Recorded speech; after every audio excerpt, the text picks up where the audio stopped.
Hello and welcome everyone to another puzzle challenge video with chessuniversity.com. This is Ryan Murphy and this is our last puzzle challenge video of this week, so it's the hardest one of the week, at least in theory.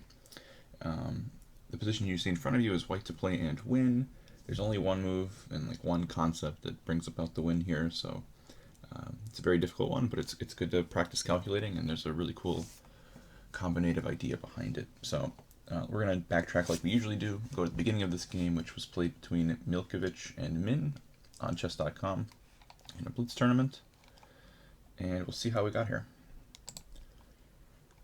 So the game kicked off with d4, knight f6, c4, g6, which can become a couple different openings. In this case, it was a King's Indian. Bishop g7, e4, d6, f4. So 4 pawns attack against the King's Indian, which is a pretty sharp option.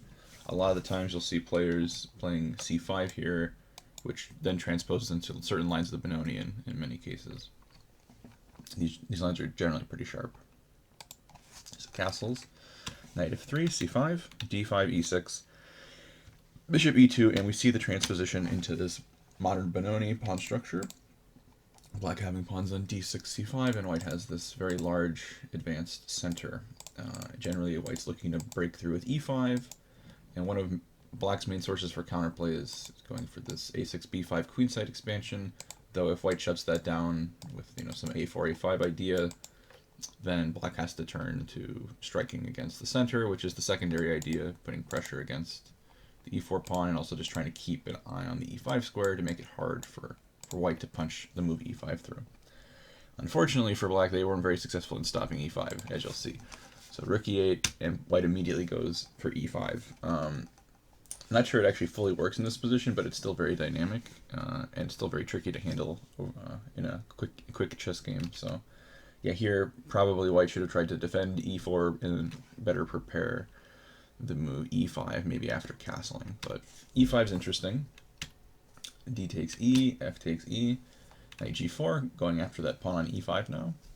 And generally speaking, when white plays e5 like this and it looks like the pawn's going to be weak, the idea is to sacrifice in order to open up the position, which you might think is risky because of the indirect attack down the e-file on the king. But it sort of works out here. Like, white's not actually getting in trouble for doing this. And they go ahead with e6, which is a nice move, opening up the light squares around black's king. So f takes e6, and now d6. So it's a pretty cool positional concept.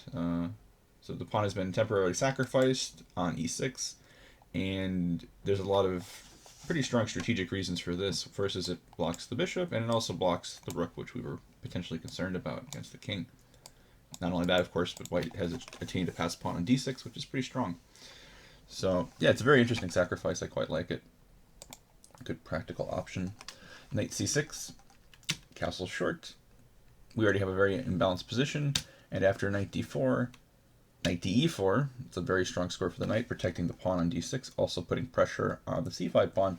Black is already getting into some trouble, and after their next move, b6, this actually allows the combination, which we have as our critical position. So this is our puzzle challenge key moment. Again, you guys can take a look at this over the next 24 hours and post what you think the solution is on our website. I will leave a link in the description as usual, and if you post the correct solution before we post the official solution page on our website, you can get rewards points for future purchases on Chess University. So hope to see you guys there, and I'll see you in the next video. Thanks.